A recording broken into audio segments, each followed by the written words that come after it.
Sunan Ampel merupakan seorang ulama dari bagian Dewan Wali Sembilan atau Wali Songo yang sangat besar jasanya dalam perkembangan agama Islam di Pulau Jawa. Beliau dikenal sebagai seorang yang berilmu tinggi dan alim, sangat terpelajar, dan mendapat pendidikan yang mendalam tentang agama Islam. Sunan Ampel adalah bapak dari para wali.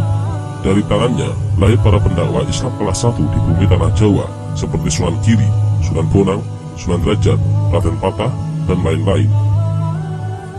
Berbeda dengan wali-wali lainnya yang berdakwah dengan pendekatan seni budaya dan adat, Sunan Ampel berdakwah dengan pendekatan nalar, logika, dan kesadaran dengan cara yang hikmah untuk menyadarkan masyarakat yang pada waktu itu telah mengalami kemerosotan moral yang sangat drastis dengan ajarannya yang sangat terkenal, yaitu Moh Limo.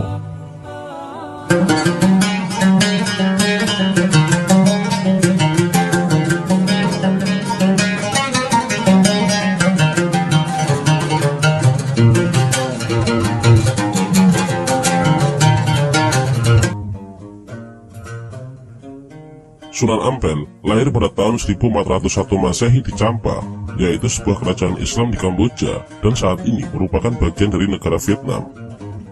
Sunan Ampel memiliki nama asli Syed Muhammad Ali Rahmatullah. Namun setelah pindah ke Jawa Timur, masyarakat memanggilnya dengan nama Raden Rahmat. Sedangkan sebutan Sunan merupakan gelar kewaliannya. Dan nama Ampel dinisbatkan kepada tempat tinggalnya, yaitu daerah Ampel Denta yang sekarang merupakan wilayah atau bagian dari kota Surabaya. Sunan Ampel atau Raden Rahmat adalah keturunan dari keluarga ulama dan bangsawan. Beliau merupakan putra tertua dari pasangan Syekh Ibrahim Zainuddin As-Samarqandi atau Maulana Malik Ibrahim dengan Dyah Chandrawulan. Ayah Sunan Ampel, Syekh Maulana Malik Ibrahim atau yang juga dikenal dengan sebutan Sunan Gresik, adalah putra dari seorang ulama dari Samarkand, Uzbekistan yang bernama Syekh Jamaluddin Kubro. Sedangkan ibunya adalah putri kerajaan Champa yang merupakan adik dari Dewi Dwarawati, istri Raja Majapahit Prabu Brawijaya V. Dengan demikian, Sunan Ampel atau Raden Rahmat merupakan keponakan dari Ratu Majapahit dan tergolong sebagai putra kerajaan atau bangsawan kerajaan. Dan pada waktu itu, beliau juga mendapatkan gelar Rahadian yang artinya tuanku atau disebut dengan kata Raden. Adapun silsilah nasab beliau adalah Sunan Ampel atau Syed Ali Rahmatullah bin Syed Ibrahim Zainuddin As-Samarqandi bin Syed Husain Jamaluddin bin Syed Ahmad Jalaluddin bin Syed Abdullah bin Syed Abdul Malik Atsmatkon bin Syed Alwi Amil Faqih bin Syed Muhammad Shohib Mirbat bin Syed Ali Khalid Qasam bin Syed Alwi bin Syed Muhammad bin Syed Alwi bin Syed Ubaidillah bin Syed Ahmad Al-Muhajir bin Syed Isa Ar-Rumi bin Syed Muhammad An-Naqib bin Syed Ali Al-Uraidi bin Syed Ja'far Shadiq bin Syed Muhammad Al-Bakir bin Syed Ali Zainal Abidin bin Syed Husain bin Sayyidina Ali dan Sayyidah Fatimah Az-Zahra binti Nabi Muhammad Rasulullah SAW.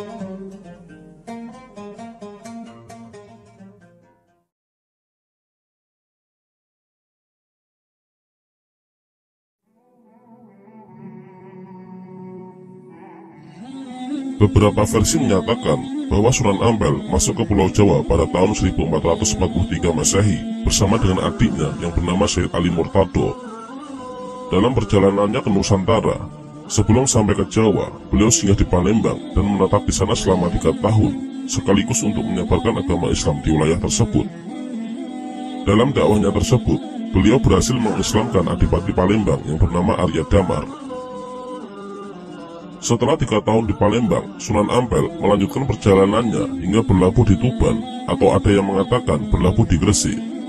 Setelah mendarat di Pulau Jawa, Sunan Ampel kemudian melanjutkan perjalanannya ke Trowulan yang merupakan pusat kerajaan Majapahit untuk menemui bibinya yang telah menjadi istri Raja Majapahit.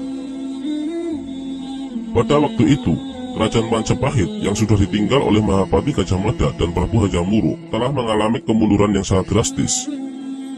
Hal ini diakibatkan banyak adipati yang tidak loyal kepada keturunan Prabu Hayam Wuruk, yaitu Prabu Brawijaya V. Pajak dan upeti tidak pernah sampai ke Majapahit, namun lebih sering dinikmati oleh adipati itu sendiri. Terlebih lagi, adanya kebiasaan buruk para bangsawan dan para pangeran yang suka berpesta, bermain judi, dan mabuk-mabukan. Raja Majapahit sangat sadar betul jika kebiasaan ini masih terus berlanjut, maka kerajaan akan menjadi lemah. Melihat hal tersebut, Bibi Sunan Ampel yang merupakan istri dari Raja Majapahit merasa khawatir dengan kondisi suaminya. Maka ia memberikan saran kepada suaminya bahwa ia mempunyai seorang keponakan yang ahli mendidik dalam hal untuk mengatasi kemerosotan budi pekerti yang bernama Raden Rahmat.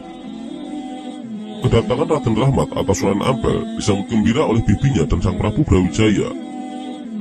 Prabu Brawijaya memintanya untuk mendidik rakyat jelata dan para bangsawan agar memiliki budi pekerti yang mulia.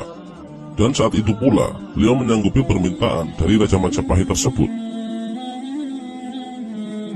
Setiap wali memiliki cara yang unik untuk menyebarluaskan ajaran agama Islam di tanah Jawa, termasuk juga Sunan Ampel. Metode dakwah yang dilakukan oleh Sunan Ampel memang berbeda dengan wali yang lainnya. Metode dakwah dengan masyarakat kelas menengah ke bawah beliau lakukan dengan pembaharuan dan pendekatan.